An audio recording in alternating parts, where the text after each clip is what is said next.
नमस्कार, मैं doctor Santosh Kumar retina specialist के रूप में पटना में कार्यरत हूँ। और आज जो हमने टॉपिक चुना है वो डायबिटिक रेटिनोपैथी है। ये समस्या बहुत ही गंभीर है और भारत जैसे विशाल देश के लिए इसलिए महत्वपूर्ण हो जाता है क्योंकि इंडिया जो है वर्ल्ड का डायबिटिक कैपिटल बन चुका है। हमारे यहाँ डायबिटीज़ के पेशेंट्स जो हैं दुनिया में सबसे ज़्यादा हैं और इसलिए डायबिटीज़ से होने वाली जो बीमारी है डायबिटिक रेटिनोपैथी, ये समस्या भी हमारे यहाँ बहुत ही ज़्यादा है।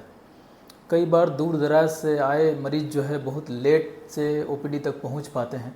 मैं फ़िलहाल ओपीडी में ही बैठा हूँ और अपने ओपीडी कक्ष में आपके लिए इन चीज़ों को समेटा हूँ कि ताकि एक काउंसलिंग जैसी व्यवस्था हो। इसमें काउंसलिंग बहुत इम्पॉर्टेंट होता है कि मरीज़ जो है खुद इस बीमारी को बहुत अच्छी तरीके से समझे और तब जाकर डॉक्टर के पास आप आएँ और तब चीज़ों को अच्छी से समझ पाएंगे आप और निर्णय लेने में भी बहुत सुविधा होगी।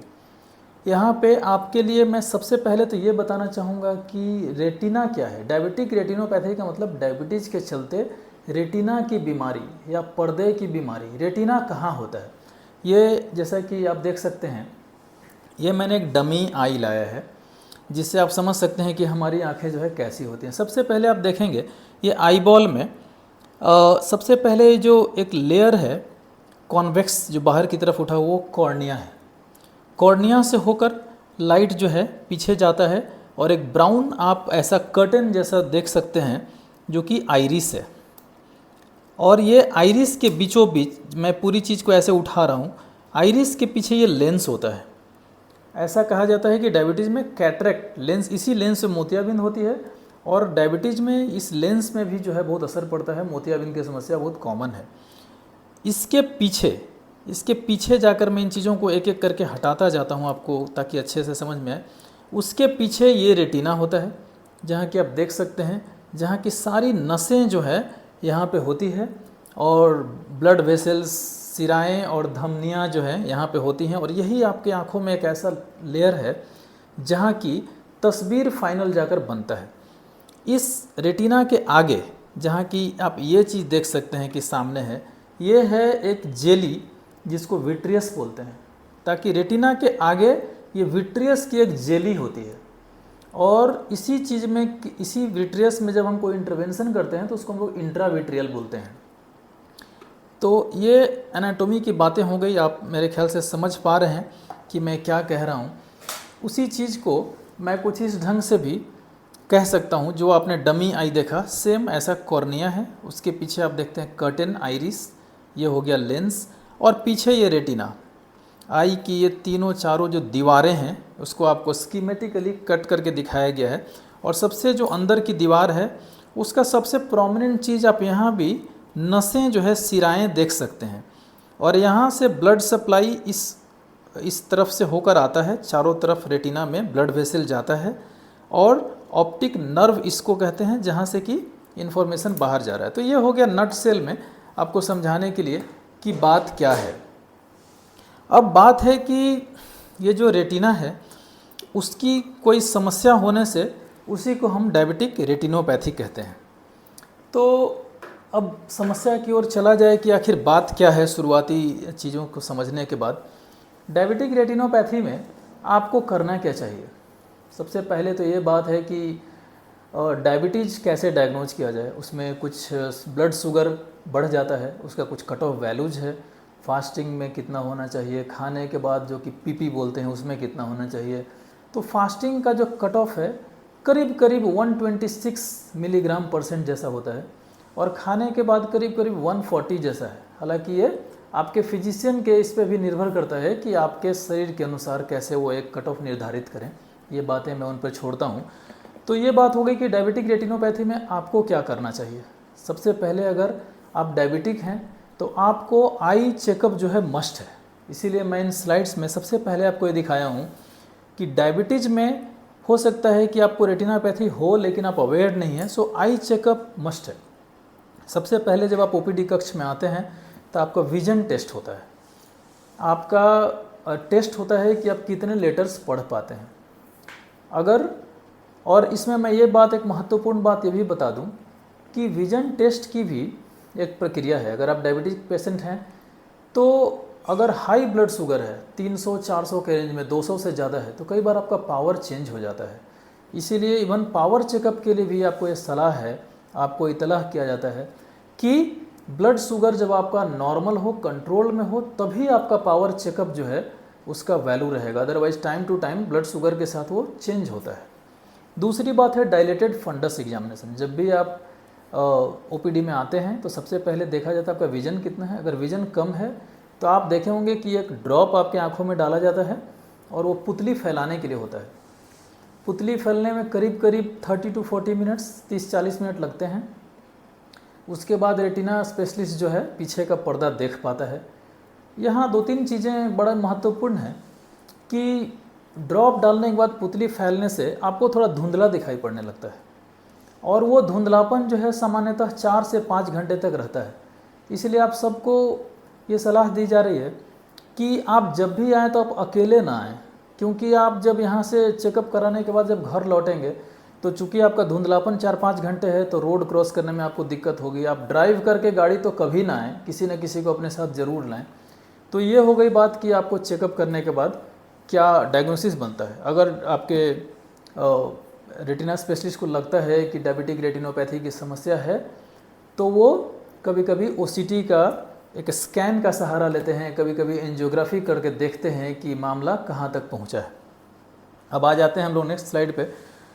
अब है कि रिस्क फैक्टर्स क्या क्या है। रिस्क फैक्टर्स की जहाँ तक बात है कि क्या क्या वो फैक्टर्स हैं जिसके चलते डायबिटिक रेटिनोपैथी होता है, उसमें जो सबसे पहला और सबसे इम्पॉर्टेंट फैक्टर है वो ओबेसिटी है, मोटापा।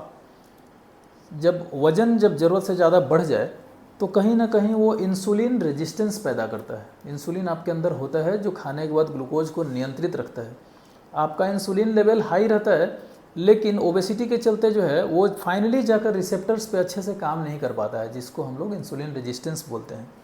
दूसरा जो रिस्क फैक्टर है हमारा, डायबिटीज़ का ड्यूरेशन क्या है, कितने समय से है, कितने सालों से है। अगर आपको 5 साल से डायबिटीज़ है तो डायबिटिक रेटिनोपैथी होने की जो समस्या है 10 साल होने पे और भी ज़्यादा बढ़ जाएगा, 20 साल होने पे और भी ज़्यादा बढ़ जाएगा। लेकिन समय तो बढ़ता ही जाएगा। आप कर क्या सकते हैं, आप यही कर सकते हैं कि आप टाइट कंट्रोल ब्लड शुगर को कर सकते हैं। भले ड्यूरेशन तो आपके हाथ में नहीं है, लेकिन आप ब्लड शुगर लेवल को बहुत अच्छे से कंट्रोल रख सकते हैं। दूसरा रिस्क फैक्टर जो इनके साथ आते हैं, डायबिटीज़ के कजन्स जो हैं वो हैं ब्लड प्रेशर और ब्लड कोलेस्ट्रॉल, ब्लड लिपिड्स। तो आपको ज़रूर से ज़रूर ब्लड प्रेशर की जांच करानी चाहिए, आपको ब्लड लिपिड, कोलेस्ट्रॉल की जांच करानी चाहिए। गुड कोलेस्ट्रॉल, बैड कोलेस्ट्रॉल दोनों चीज़ें होते हैं जो आपको डॉक्टर बताएंगे कि भाई बढ़ी हुई है कि क्या है। उसके अलावा स्मोकिंग है, स्ट्रेस है। प्रेगनेंसी में भी ऐसा देखा गया है कि डायबिटिक रेटिनोपैथी अगर किसी को है तो थोड़ा फास्ट प्रोग्रेस हो जाता है। तो उसमें यही आप अपने फिजिशियन की सलाह लें और कई बार जो है डिलीवरी के बाद वो चीज़ें जो है नॉर्मलसी की ओर आ जाती हैं। किडनी डिजीज, अगर आपको किडनी की समस्या है तो वो भी जो है डायबिटिक रेटिनोपैथी की समस्या को बढ़ाती है। अब हम लोग ये आपको मैं जस्ट एक टेक्निकल चीज़ दिखाना चाहता हूँ कि कैसे जब आपकी शिराओं धमनियों में ब्लड शुगर का लेवल हाई है तो खून की नलियाँ कैसा रूप ले सकती है। आप देखिए कि यहाँ पे बैलूनिंग, लूपिंग, यहाँ पे अचानक से जो ब्लड वेसल है इतना पतला हो गया है, जिसके चलते कि जो ब्लड सप्लाई है रेटिना का वो कमज़ोर हो जाता है। मैं सबसे पहले आपको ये बताऊं कि नॉर्मल रेटिना कैसा होता है। ये है नॉर्मल रेटिना। आप देख सकते हैं एक बहुत ही चमकता हुआ लेयर, रेड रंग का एक ग्लो होता है। ये अच्छे ब्लड सप्लाई के कारण ये चमक है। और उसका जब हम लोग ओसीटी स्कैन नॉर्मल निकालते हैं तो कुछ इस कदर होता है। ये पूरे 10 के 10 लेयर्स बहुत एविडेंट हैं और बीच का ये जो पिट है, एक गड्ढे के आकार का जो चीज़ है, यहाँ पे जब लाइट पड़ती है तो आपको सबसे अच्छा दिखता है। यानी ये दो चीज़ें आप देख लें, ये नॉर्मल है। अब हम लोग आगे चलते हैं और ये है डायबिटिक रेटिनोपैथी का पिक्चर। आप देख सकते हैं कि ये पहले जैसा ना लश्चर है ना चमक है, और यहाँ पे ये सिराओं और धमनियों से आप देख सकते हैं छोटे छोटे जो है डॉट्स, ब्लड के छोटे छोटे डॉट हेमरेजेज या डॉट जैसे दिखने वाले खून के धब्बे हैं। तो इस कदर ये एक्चुअली इन नसों से ही लीक होकर यहाँ इस कदर ब्लीडिंग आया है। ये ऐसा रूप भी ले सकता है। आप देख सकते हैं कि जैसा कि मैंने कि कहा कि कोलेस्ट्रॉल भी इसका एक साथी है डायबिटीज़ का। कोलेस्ट्रॉल जब बहुत ही ज़्यादा बढ़ जाए तो इस तरह रेटिने पे जो है रेटिना पे जमा हो जाता है, और जब हम लोग उस वक्त रेटिना का ओसीटी निकालते हैं तो पहले के मुकाबले जो मैंने पहले दिखाया था, आप देख सकते हैं कि यहाँ रेटिना में एक सूजन है, यहाँ रेटिना की जो मोटाई है ये काफ़ी बढ़ चुकी है। तो इसे कहते हैं रेटिना में सूजन आना या उसमें पानी आना, जो डॉक्टर आपको सामान्य भाषा में समझाते हैं। तो ये डायबिटिक रेटिनोपैथी में इस ढंग से बदलाव आ जाता है, सूजन आना। कभी कभी जब बीमारी आगे बढ़ता है तो आप देखेंगे कि ये नसें जो है, डायबिटीज ब्लड वेसल्स जो है कॉम्पिटेंट नहीं है, यानी यहाँ से खून का बहना सामान्य रूप से नहीं हो पाता है। इसलिए हड़बड़ी में जो शरीर का एक उसको कॉम्पेंसेट करना, क्षतिपूर्ति करने के लिए ये एक नए ब्लड वेसल्स कुछ आ जाते हैं जो कि कॉम्पिटेंट नहीं है। न्यू ब्लड वेसल आप जाल जैसा देख सकते हैं, और यही सबसे बड़े कारण हैं ब्लीडिंग के। आप अचानक सुने होंगे डायबिटिक रेटिनोपैथी के मरीज को ब्लीडिंग हो गया, वो यही जो छोटे न्यू वेसल्स हैं वो कुछ ज़्यादा काम तो नहीं आते हैं लेकिन हानि पहुंचा देते हैं कि अचानक से आपका ब्लड जो विजन है वो लॉस हो सकता है। तो नेक्स्ट हम लोग ऑलरेडी रिस्क फैक्टर्स पे काफ़ी बात कर चुके हैं। अब हम लोग देखते हैं कि जो इसका मेन कल्प्रिट है वो है ब्लड शुगर डायबिटिक रेटिनोपैथी में। अब उसके कई आयाम हैं, जैसे कि आप सबसे पहले तो ब्लड शुगर देखें कि फास्टिंग कितना है, पीपी कितना है। उसके बाद HbA1c करके एक वैल्यू है हीमोग्लोबिन का। एक्चुअली इसका जो ये 3 महीने के एक एवरेज ब्लड शुगर कंट्रोल को दिखाता है। इसका वैल्यू जो है आमतौर पे डायबिटिक रेटिनोपैथी में आप 6 से 7 के बीच में रखें, 7 से कम होने से अच्छा है, और अगर 7 से ज़्यादा है तो ये समझा जाएगा कि पिछले 3 महीना में आपका ब्लड शुगर जो है एक निश्चित सीमा से नीचे नहीं रहा। और तीसरा जो आयाम है वो है फास्टिंग इंसुलिन लेवल। तो ये तीनों उसके कराने पड़ते हैं। अब आते हैं हम लोग जो इसके प्रमुख चीज़ है मैनेजमेंट पे। सबसे प्रमुख जो चीज़ है कि जब डायबिटिक रेटिनोपैथी के जड़ों को, रिस्क फैक्टर्स को हमने समझ लिया, तो क्यों ना हम उसके जड़ों पे ही प्रहार करें जहाँ से बीमारी आई है। तो हम लोग रिस्क फैक्टर्स को कंट्रोल करें। उसमें सबसे पहला और सबसे महत्वपूर्ण आता है ओबेसिटी को कंट्रोल करना। ये मित्रों, ये सब्जेक्ट और ये टॉपिक इतना बड़ा है कि इसके लिए एक्चुअली हम लोग एक सेपरेट ही इसका एक सेशन करेंगे, क्योंकि इस समय सीमा में ये संभव नहीं है। तो उसमें 2 चीज़ें आती है ओबेसिटी कंट्रोल में। एक तो है आपका एक्सरसाइज, और दूसरा है कि आपका खान पान का तरीका, कब खाएं, कितना खाएं, क्या क्या खाएं, 2 खाने मेन खाने के बीच में कितना गैप हो, इसके लिए हम लोग अलग से ही बात करेंगे। Control of blood pressure and cholesterol, आप ब्लड प्रेशर साथ ही साथ कंट्रोल करें, कोलेस्ट्रॉल कंट्रोल करें, ब्लड शुगर को थोड़ा स्ट्रिक्ट कंट्रोल करें, ज़्यादा फ्लक्चुएसन नहीं आना चाहिए, और अदर इलनेसेस जैसा कि हम लोग बताए, बाकी बीमारियों को भी, किडनी की बीमारी हो, कुछ ऐसी बीमारी हो, तो उसको भी साथ ही साथ आप कंट्रोल करते जाएं। अब इन सारे रिस्क फैक्टर्स, सारी चीज़ों पे काम करने के बाद भी अगर बीमारी डायबिटिक रेटिनोपैथी तक पहुंच चुका है या कंट्रोल नहीं हो रहा है और आपको रेटिना स्पेशलिस्ट के पास जाना पड़ा, तब वो आपकी पिक्चर, रेटिना की पिक्चर और OCT स्कैन देख के निर्धारित करता है कि क्या करना है। कभी कभी जब मैंने दिखाया है कि जब न्यू वेसल्स, जब ब्लीडिंग टेंडेंसी आँखों का ज़्यादा रहता है, रेटिना स्पेशलिस्ट को लगता है कि आँख ब्लीड कर सकता है, तो उसमें लेजर किया जाता है। आप सब इस सब से परिचित होंगे। आज मैं ज़रा आपको दिखाऊं कि ये लेज़र कैसा दिखता है। तो ये लेज़र करने के बाद ये नसों के बीच में आप देख सकते हैं कि इस तरह का वाइट स्पॉट जो है आता है, यही है लेज़र शॉट्स। और इस तरीके से अगर ये पुराना पड़ जाए तो इस तरीके का स्कारिंग आ जाता है, घाव नुमा आप चीज़ ये देख सकते हैं। ये रेटिना में जो ऑक्सीजन की कमी है उसको एक हद तक नियंत्रित करता है, जिससे कि ब्लीडिंग टेंडेंसी बहुत घटता है। नेक्स्ट है इंट्राविट्रियल इंजेक्शंस। जब, जैसा कि मैंने पहले दिखाया था कि जब रेटिना में सूजन आ जाता है, पानी आ जाता है, तो हम लोग क्या करते हैं, तो उसमें ये इंट्राविट्रियल इंजेक्शन हम लोग OT में ले जाते हैं। और ये एक प्रोसीड्यूर का फ़ोटो मैंने अपने ही हॉस्पिटल का लगाया। यहाँ पे आप देख सकते हैं कि आँखों में पहले तो एक सुन्न करने का एक आई ड्रॉप डाला जाता है, और उसके बाद इससे घबराने की कुछ ज़रूरत नहीं है, इसमें कोई दर्द नहीं होता है, क्योंकि सुन्न करने का एक दवा जो है आई ड्रॉप डाला गया है, और उसके बाद आपको ये इंजेक्शन दे दिया जाता है। और यहाँ पे जैसा कि मैंने दिखा, इस जगह से हम लोग घुसते हैं और इंजेक्शन हो जाता है। अच्छा, कई बार ये समस्या आती है कि आप सपोज कोई बहुत ही पेरीफेरी से आया हो और 8-10 घंटे की जर्नी यात्रा करके आया हो और उसको फर्स्ट ओपिनियन कहीं ना कहीं मिला है कि इंजेक्शन की ज़रूरत है, आप सब बड़े ही लंबे यात्रा के बाद पटना आते हैं, तो आपका ये एक होता है व्यू कि एक ही दिन में मैं इंजेक्शन करके लौट जाऊँ।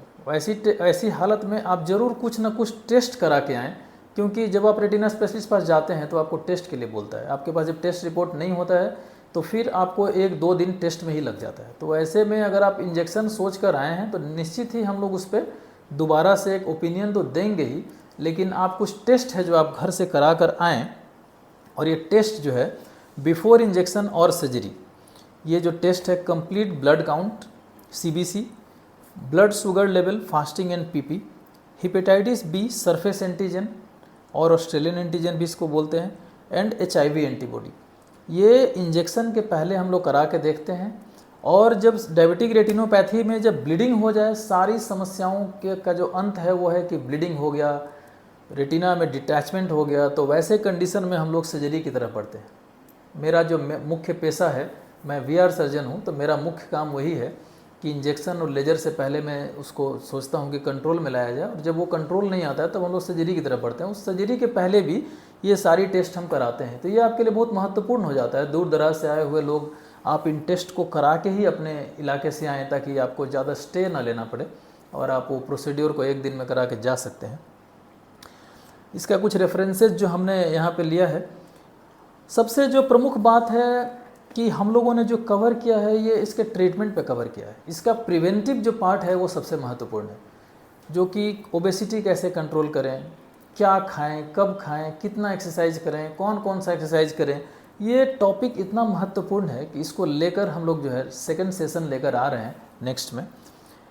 और इसी के साथ मैं doctor Santosh Kumar, retina specialist, camera person Mrs Divya Shankar के साथ आप सबों का अभिवादन करता हूँ। बहुत बहुत धन्यवाद।